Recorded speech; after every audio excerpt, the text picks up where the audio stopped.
श्री गुरवे नमः। नमस्कार मित्रों, आज आपको बहुत ही परम पावन प्रसंग सुनाने जा रहा हूँ। ब्रह्मर्षि योगीराज सुखदेव जी के विषय। महाराज सुखदेव जी व्यास जी के पुत्र हुए। जिस समय सुखदेव जी अपनी माँ के गर्भ में थे तो 16 साल तक वो माँ के गर्भ में ही रहे।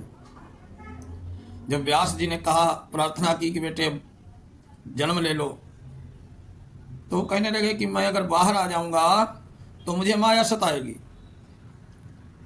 सुखदेव जी ने अंदर से ही बैठे बैठे कहा कि जब तुम नख से सिख तक आप माया से ग्रसित हो तो मेरे क्या आशीर्वाद दे सकते हो, माया मेरे को नहीं सताएगी। तो नारायण ने खुद दर्शन दिए और सुखदेव जी का जन्म हुआ। पैदा होते ही सुखदेव जंगल चले गए। पिताजी ने बहुत पीछे से करुण विलाप किया, नहीं माने। उसके बाद उसी शोक में व्यास जी ने 18,000 श्लोक में भागवत कथा लिखी। उनके 18,000 शिष्यों को कथा याद कराई। उनको सुनकर के सुखदेव जी बाहर वापस आए। जब आए हैं तो व्यास जी ने उन्हें भागवत का महामंत्र दिया। पिताजी ने सुखदेव जी से प्रार्थना की, निवेदन किया कि आप विवाह कर लो। सुखदेव जी ने गृहस्थ धर्म की बड़ी निंदा की। कहने लगे मेरे को शादी नहीं करनी है, मेरे को ब्रह्म प्राप्त करना है, ईश्वर को प्राप्त करना है। तो पिताजी ने कहा कि ईश्वर को प्राप्त करने के लिए जरूरी नहीं है कि अविवाहित ही रहा जाए। आप देखिए, राजा जनक हैं, जो राजा हैं, सारा राज देखते हैं, उनकी सैकड़ों रानियां हैं, लेकिन फिर भी वो विदेह हैं।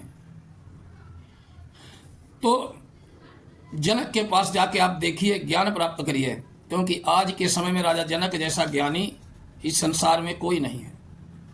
उसके बाद योगीराज सुखदेव जी राजा जनक के यहाँ पहुँचते हैं। बहुत चर्चा हुई। अंत में राजा जनक ने कहा कि हे ब्राह्मण देवता, एक बात सच्ची है और इसमें कुछ झूठ भी नहीं है। तब भी सुनो, मेरे गुरु व्यास जी ने एक, जो व्यास जी हैं वो भी एक आदरणीय पुरुष हैं, माना तुम उनके पास न रहकर वन में जाना चाहते हो, पर वहां भी तो मृगों के साथ संबंध होगा ही। मान लीजिए तुम वन में चले गए अपने माता पिता का साथ छोड़ के, तो वहां पशु पक्षियों का, मृगों के साथ होगा। यह बिल्कुल निश्चित है। जब पंच महाभूतों से कोई भी स्थान रिक्त नहीं है, तब तुम वहां निस्संग कैसे रहोगे? भोजन की चिंता तो कभी साथ छोड़ नहीं सकती, फिर तुम निश्चिंत कैसे हुए? जिस प्रकार वन में रहते हुए तुम अपने दंड और मृगचर्म की चिंता लगी रहती है, वैसे ही मुझे अपने राज्य की चिंता लगी रहती है। तब हम दोनों चिंता एक ही समान है, बल्कि दूर देश जाने के कारण हमारा मन अधिक चिंतित रहेगा। मन में संदेह की कल्पना भी नहीं उठती। मैं सब तरह से संकल्प विकल्प का त्याग कर चुका। हे मुनि, सर्वथा सुख से खाता और सुख से मैं सोता हूं। मुझे जगत बांध नहीं सकता है। मैंने निश्चित धारणा बना ली है, अतः मैं सभी समय सुखी रहता हूं। मैं जगत जाल में फंस गया हूं, यह शंका तुम्हें निरंतर रहती है, इसलिए तुम दुखार्णव में डुबाया करती है। इसलिए अब सजग हो जाओ। इस चिंता का त्याग करके सुखी होना अपना परम कर्तव्य है। ये देह मेरी है, यही बंधन है, और ये देह मेरी नहीं है, यही मुक्तता है। ऐसे ही धन ग्रह राज्य में जो कुछ अब है उसमें ममता स्थापित कर दो तो निस्संदेह ही बंधन है, और ममता न हो तो कभी कोई बंधन ही नहीं। यह तो अहंता और ममता में है। जनक जी का उपयुक्त वचन सुन करके सुखदेव जी मंत्र मुग्ध हो गए। मन में चिंता नष्ट हो गई। उसी क्षण जनक जी से आज्ञा लेकर व्यास आश्रम के लिए चल पड़े। पुत्र को वापस आया देखकर व्यास जी के सुख की सीमा न रही। उन्होंने सुखदेव जी को गोद में बिठा लिया, मस्तक सूंघा, उनकी कुशल पूछी। उसके बाद सुखदेव जी अपने पिता के पास ही उनके सुंदर आश्रम में रहने लगे। वे वेदाध्ययन में सफलता तो पा ही चुके थे, संपूर्ण शास्त्रों का सम्यक ज्ञान उन्हें प्राप्त ही हो चुका था। राज्य करते हुए भी जनक की स्थिति थी, उसे देखकर सुखदेव के मन में बड़ी शांति मिली। अब पिताजी के आश्रम पर रहकर उन्हें अभीष्ट हो गया। पितरों की एक सौभाग्यवती कन्या थी, उस सुंदरी कन्या का नाम था पीवरी। योग पथ के पथिक होते हुए भी सुखदेव जी ने उसे अपनी पत्नी बनाया। उस कन्या से उन्हें 4 पुत्र हुए, कृष्ण, गौरप्रभ, भूरी और देवश्रुत। और कीर्ति नाम की एक कन्या हुई। परम तेजस्वी सुखदेव जी ने विभ्राज कुमार महामना अणुह से उसकी कन्या का विवाह किया। अणुह के पुत्र श्रीमान ब्रह्मदत्त हुए।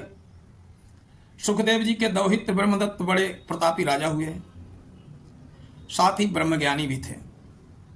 कितने समय तक वहां रहकर नारद जी ने उन्हें ब्रह्म ज्ञान का उपदेश दिया था।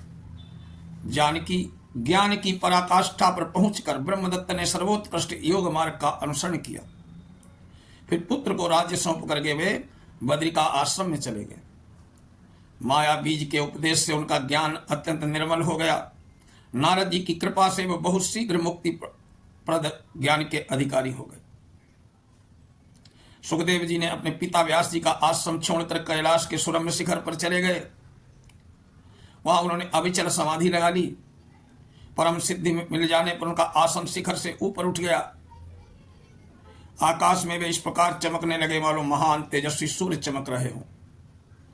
सुखदेव जी के ऊपर उठते समय पर्वत का शिखर फटकर 2 भागों में बट गया। वायु की भांति तीव्र गति से आकाश में चले तो उत्पातों की भरमार हो गई। ऋषिगण उनका स्तमन आरंभ करने लगे। उस समय सुखदेव जी तेजस्वी होने के कारण आकाश में एक दूसरे सूर्य के समान प्रकाशित होने लगे। उधर व्यास जी को असीम विषाद हुआ। उनके मुख से बार बार हे पुत्र ये शब्द निकल रहा था। वे पर्वत के शिखर पर चले गए जहां सुखदेव जी ने योगाभ्यास किया था। व्यास जी की दयनीय दशा समझकर सुखदेव जी ने उत्तर दिया। उनके वचन में सभी जान गए कि सुखदेव जी व्यक्ति अभीष्ट शरीर को मिलाकर आकाश में चले गए और उस पर्वत के शिखर पर अब तक भी स्पष्ट रूप से सुनाई पड़ता है। व्यास जी विलाप बंधन हुआ तो वे शोक में उमड़े हुए सागर में डूब रहे थे। मुख से पुत्र पुत्र की कर्ण ध्वनि निकल रही थी। मन पर विरह का बादल मंडरा रहा था। उनकी स्थिति देखकर भगवान शंकर वहां पधारे। उन्होंने उनको समझाना आरंभ किया, व्यास तुम शोक मत करो। तुम्हारा पुत्र सुखदेव योगाभ्यास का योग शास्त्र का प्रकांड विद्वान है। उसे उत्तम गति सुलभ हुई है जिसे अकृतात्मा कभी नहीं प्राप्त कर सकते। तुम तो स्वयं विज्ञ पुरुष हो, अतः सुखदेव जी के विषय में अब तुम्हें चिंता नहीं करनी चाहिए। अनग ऐसे योग्य पुत्र की प्राप्ति से तो तुम्हारी कीर्ति चतुर्दिक फैल गई। इस प्रकार सुखदेव जी के बारे में परम पावन कथा है। ओम नमः शिवाय।